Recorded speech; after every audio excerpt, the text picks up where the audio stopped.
the way it's noticed you? You cow. I start but fall silent when the door opens and a nurse stalks in. We both watch her as she walks towards us, storming right down the middle of the aisle. We watch, waiting to see who she's come to see. I sigh when she turns towards me. With only a brief smile and no words, she knocks the brakes off my bed wheels and with a jerk pulls the bed into the centre of the ward. I can hear her huffing as we start out of the ward and veer left, narrowly missing the door. I can walk, sort of, or I could use a wheelchair, it's smaller, I say. The bed is so big and this nurse is very small. I feel a pang of guilt listening to her struggle to push it. Nonsense, she huffs. We don't want you exerting yourself. Well, you could have taken the chair up, I wouldn't have minded, I say. The nurse nods. Well, normally I would have taken the chair, but we don't have time to move you into it. The nurse slid the bed into the lift and hits a button. There'll be someone to collect you down on radiotherapy. The doors close, leaving me alone. I don't have time. What's the rush? I take a deep breath and shrug my questions away. Today is my first radiotherapy treatment, and I can't squash the butterflies in my stomach. Amanda had often spoken about how awful radiotherapy was, and for all she was small, Amanda was tough. If she didn't like it, then there was obviously a good reason. Ugh, makes me nauseous just thinking about it. The lift jolts to a stop and the door opens. A new nurse is waiting for me. Good morning, Sophie. He smiles and pulls the bed out of the elevator and starts down the hallway. He doesn't struggle half as much as the previous nurse did. Hey, I force a smile. Don't you worry about that. He waves my effort off. It's all right to not feel like smiling. You're quite entitled to be down. But let us know if it gets too much and we can fix it. More meds, I hazard. The nurse chuckles.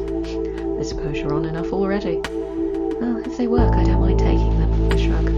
I certainly wasn't going to moan about taking a few pills if they kept me alive and helped me beat this. Hell, I'll take everything they give me if it lets me beat this. Here we are, the nurse says as the bed banged through a doorway. You been here before? I shake my head. Radiotherapy is nothing to be afraid of. He smiles even wider. I'm sure it's not, I mutter as I'm wheeled into a large room with several other beds in.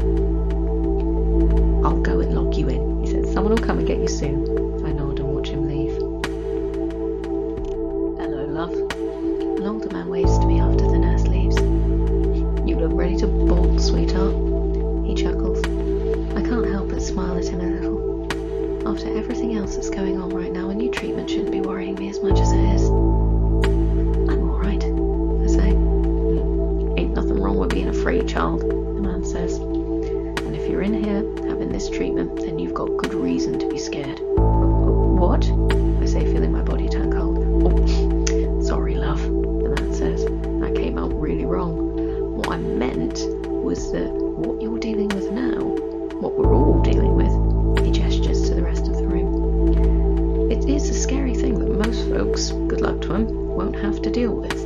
So if you want to be scared, then you go ahead and be scared. Don't let no one tell you that it's not right for you to be afraid. There ain't nothing wrong with it. I let his words settle in me for a moment. He's right, I think. But the cold feeling running up my back reminds me of not being able to move or speak when the Grey Lady had come for Amanda. Unless it cripples you, I say. Crippling you, making you useless. Then fear sucks. Ain't nothing wrong with fear, the elderly man says firmly. But you gotta decide on how you deal with it. You can let it win, or you can win. How can I win? I sniff, trying to shake the feelings of guilt remembering how useless I've been. My wife, God rest her, she had a way of dealing with fear that I liked. The elderly man smiles wide. She used to get good and mad. She was a tiny little thing, and to see her get so angry... He shakes a frail-looking fist. She was small, but she was mighty, and nothing would have messed with her, not even her own fear. Get mad, I breathe. It don't work for everyone, the man says. I tend to think on the good things, and all the good things I got in my life that made me get up each day despite the fear. All the good things. I think about my parents, my little brother, my cat. The Grey Lady comes back to the service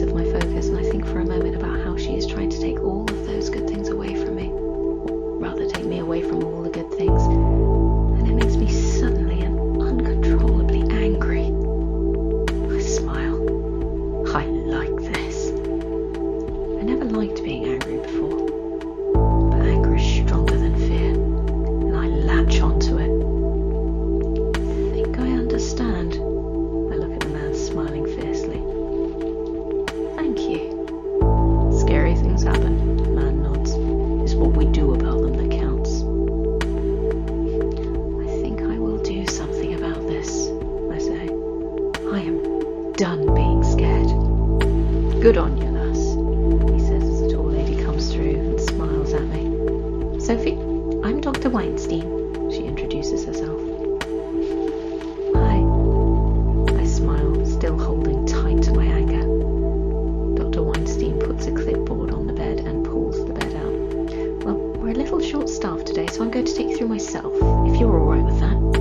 Sure, I nod, and wave to the old man as I am pushed backwards down the hall. He smiles and waves back at me.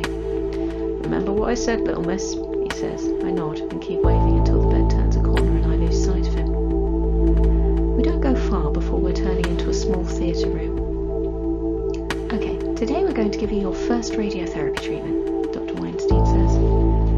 Now we've, that is the other members of your team and I, have discussed your case at length, and we think internal radiotherapy is the way forward for you.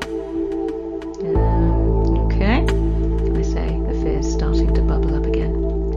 All that means is that the radiotherapy is given from inside the lung airway, Dr. Weinstein says. This procedure will help to control infections and any bleeding.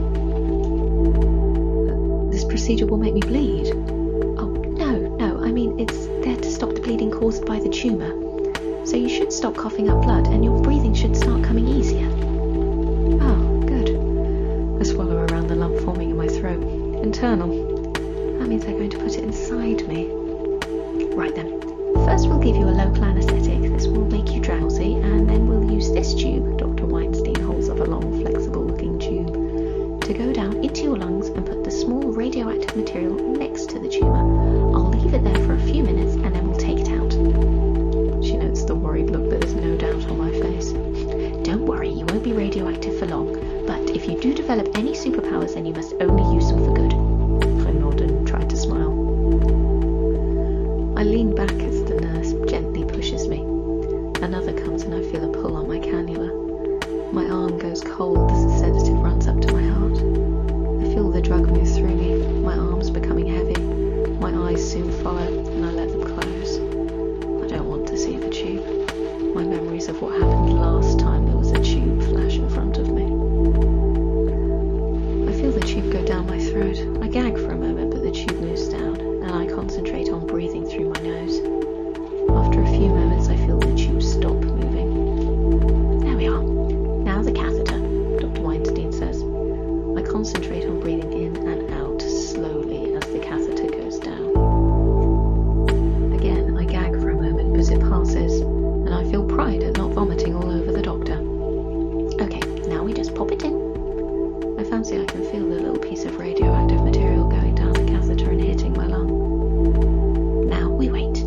If it gets too uncomfortable, just let me know. You're doing very well, the nurse smiles.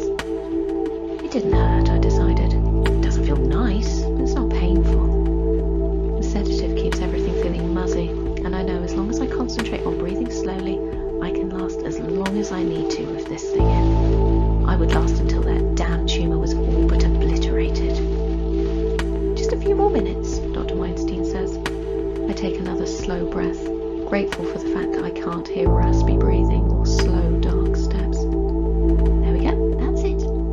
As the tube is pulled out, I feel a little bubble of excitement in my stomach. I can do this. I can fight this, and I can win. If I can beat cancer, then I sure as hell can beat the Grey Lady. Bitch didn't know what was coming.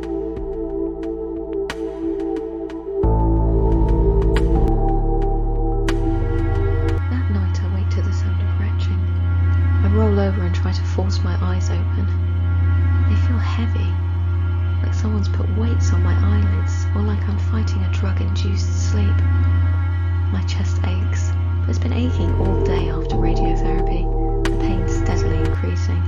But now it feels like someone is sitting on me. I can't move. Oh God, I hear Simon whisper. God, oh God, oh God, oh God, oh God.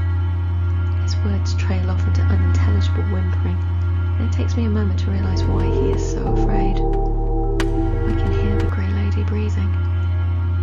I try to move my head to get a look around the ward. I hiss in pain. My head feels like it's being crushed.